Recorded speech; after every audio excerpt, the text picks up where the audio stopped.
अस्सलामुअलैकुम वरहमतुल्लाहि वबरकातुहू। मेरा नाम कारी साकिब है। आज हम 106 लेक्चर शुरू कर रहे हैं। इस लेक्चर में मैं आपको मुसन्ना कराऊंगा और उसकी रफ़ा की पहचान कराऊंगा।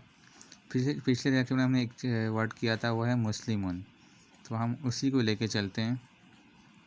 रब्बी यस्सिर वला तुअस्सिर वतम्मिम बिल खैर। मैं डायरेक्ट पहले लिख देता हूँ मुस्लिमानी।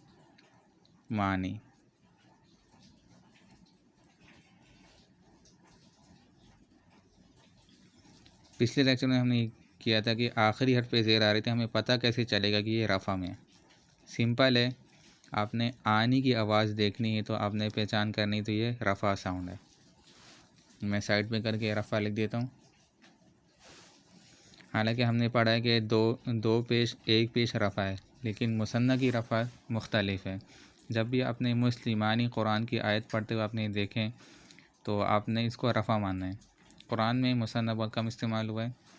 ये तो इसकी रफ़ा है, लेकिन हमें ये भी पता लगाना है कि नसब व जर क्या होगी। नसब व जर बहुत आसान है। मैं पहले इसको नसब में लिख देता हूँ। आनी है, सबसे पहले क्या करेंगे,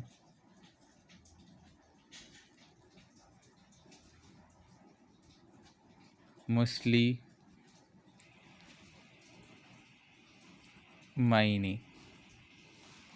ये नसब हो गई।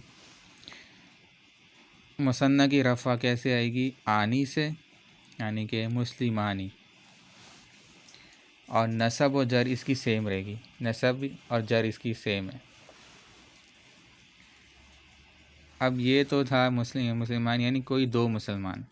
आप सिर्फ कोई का मफ़हूम हटाना चाहते हो तो सबसे पहले क्या करेंगे, शुरू में अल लगा देंगे। अल मुस्लिमानी।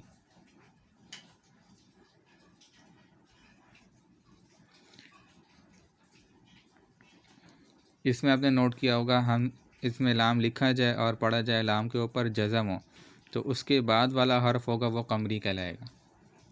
ये चीज़ नोट करें, जिसमें लाम लिखा हो और पढ़ा भी जाए और लाम के ऊपर जज़म हो, उसके बाद वाला हर्फ जो होगा वो होगा कमरी कहलाएगा। जिस तरह मैंने एक फार्मूला लिखाया था, हक़ का खौफ अजब गम है। मैं इसी लेक्चर में लिख देता हूँ, हक़ का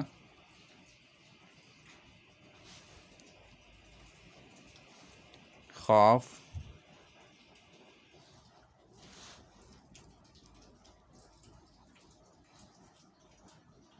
अजब गम है। ये जितने भी हुरूफ मैंने लिखे हैं ये क्या हैं, ये कमरी हैं और ये 14 हैं। इसकी पहचान ये है कि जिसमें लाम लिखा जाएगा और लाम के ऊपर जज़म होगी, उसके बाद वाला हर्फ होगा वो कमरी कहलाएगा। अब इसका जो तर्जुमा है, यानी कि उर्दू में हम तर्जुमा करेंगे दो मुसलमान,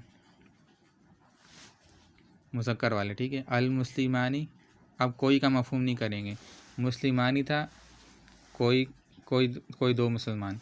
अब अल आया तो अल के आने की वजह से कोई का मफ़हूम ख़त्म हो गया। नसब में क्या है, मुस्लिमाइनी, मुस्लिमाइनी। अब इसी में हम हुरूफ लीन को भी ढूंढ लेते हैं। या साकिन है, पहले ये चीज़ आपने जहन में रखनी है, या के ऊपर जज़म हो तो हम क्या कहते हैं, या साकिन। और उससे पहले अगर ज़बर आ रही तो हम कहेंगे या लीन। सिंपल है, ये चीज़ हमें क्लियर हो गई। अब यहाँ पे आप चेक करें, मुस्लिमानी, अलिफ है, अलिफ से पहले ज़बर है तो ये अलिफ मद्दा हो गया, यानी हुरूफ मद्दा बन रहा है। यहाँ भी ऐसे ही है, अलिफ है, अलिफ से पहले ज़बर है, अलिफ मद्दा हो गया, यानी हुरूफ मद्दा बन गया। अब यहाँ भी क्या करेंगे, अल मुस्लिमैनी होगा, कोई तब्दीली नहीं आएगी, ठीक है। मैं लिख देता हूँ आपको, अल मुस्लिमैनी।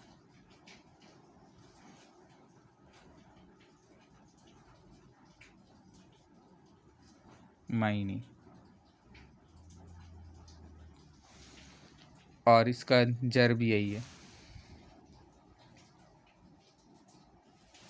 लेकिन आपको ये चीज़ जहन में हो रही हो कि कुरान की आयत पढ़ते हुए हमें पता कैसे चलेगा कि ये नसब में है, जर में।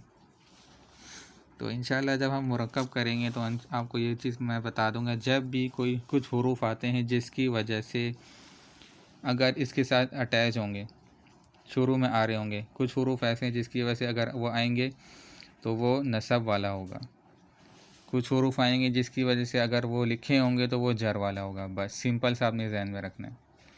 कुरान में 2 वजूहात की बिना पर जो आयत है वो जर में, हालत जर में जाती है। या तो मुज़ाफ़ इलैहि होता है या उससे पहले हुरूफ जर लगा होता है। बस सबसे पहले ये जहन में रखना है, अल मुस्लिमानी जब नसब में लेके गए तो अल मुस्लिमाइनी, अल मुस्लिमाइनी। बस ये मुसन्ना की हमें पता लग गया, मुसन्ना की रफ़ा कैसे होती है, आनी से, मुस्लिमानी। ठीक है, कोई मुश्किल नहीं है। ये फार्मूला मैंने कमरी हुरूफ का लिखवाया है। जिसमें लाम लिखा जाए, इसकी पहचान ये है कि जिसमें लाम लिखा जाए, लाम के ऊपर क्या हो, जज़म हो, और उसके बाद वाला कौन सा हुरूफ है, मीम। अब आपने चेक करना है मीम कमरी हुरूफ में आता है, ये रहा। तो मीम हमारा क्या है, कमरी हुरूफ है। लाम प्रोनाउन होगा यानी पढ़ा जाएगा। ठीक है, तो अब हम करते हैं यानी मुस्लिमाइनी हमने किया, अब इसकी जमा लिखते हैं। मुसन्ना हो गया हमारा, अब जमा पे आते हैं। ये जो मैं करवा रहा हूँ सारे मुज़क्कर वाले हैं।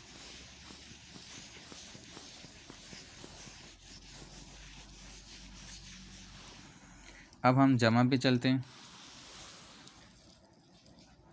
जमा की रफ़ा जो है वो है ये जमा सालिम मुज़क्कर है। कुरान में आपको एक ऊना की आवाज़ आती है, ऊना। इसमें आपने चेक करना है, जब भी आयत पढ़ते वक्त आप ऊना की आवाज़ हो, ये रफ़ा साउंड है, जमा की, ये रफ़ा है। अब मैं मुस्लिमून को ले लेता हूँ। मुस्लिम की जमा आती है मुस्लिमूना,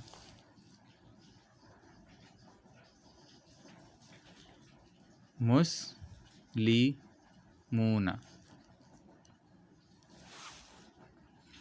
अब हमने चेक करना है कि ये तो आखिरी हर्फ पे ज़बर आ रही है तो ये नसब है, तो बिल्कुल नहीं। आपने इस ज़हन में रखना है, जब भी ऊना की आवाज़ है, मुस्लिमूना, ऊना की आवाज़ आ रही है तो ये जमा सालिम मुज़क्कर की आवाज़ है। और ये रफ़ा साउंड, रफ़ा की अलामत है, जमा मुज़क्कर सालिम यानी सही सालिम, यानी ऊना की आवाज़ आ रही है। ठीक है, ऊना की आवाज़ आए तो आपने क्या करना है, आपने इसको रफ़ा मानना है। जैसे कल्ला सौफ़ा तालमूना, ऊना की आवाज़ आ रही है तो ये जमा मुज़क्कर सालिम है। ये बहुत सारे मुसलमान, इसका जो आप तर्जुमा करोगे, कोई बहुत सारे मुसलमान। ठीक है, इसी तरह जब हम अल का मफ़अल लगाएंगे तो कोई तब्दीली नहीं आएगी, अल मुस्लिमूना। लेकिन ऊना है, इसकी नसब व जर भी बननी है। तो सबसे पहले ये जहन में रखें, मुस्लिमूना जब भी आएगा तो इसकी नसब व जर आपने ईना कर देनी है, और कुरान में ईना भी इस्तेमाल हुआ है। अब मैं इसकी नसब लिख देता हूँ, जर भी वही है।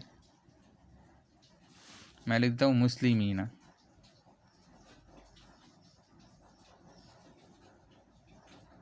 मुस्लिमीना।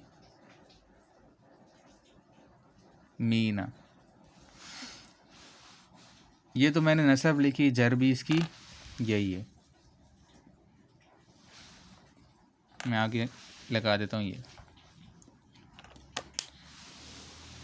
मुस्लिमूना हालत रफ़ा। ऊना जब भी आएगा तो आपने इसको हालत रफ़ा में मानना है।